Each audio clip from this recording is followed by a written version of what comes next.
زمان شد زمان پل پرستی، بلند پروازی ها در حال مستی، فراوان نعمت و مردم هم از سیر، ولی ادراک ما در حال پستی. کجا شد احترام یکدیگرها، سراغ خیشتن جان و جگرها، جدا شد دادر از خواهر خود، کجا شد نقطه نیک از نظرها. عجایب یک زمان آمد سر ما، که رفت انسانگری از منبر ما. کنون شاگرد می گوید با استاد، فرا از منبر و بنشین بر ما.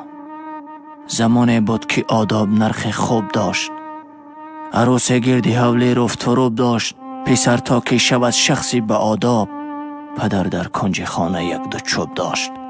پدر اکنون چنین سودا ندارد، بجز پول او دیگر غوغا ندارد.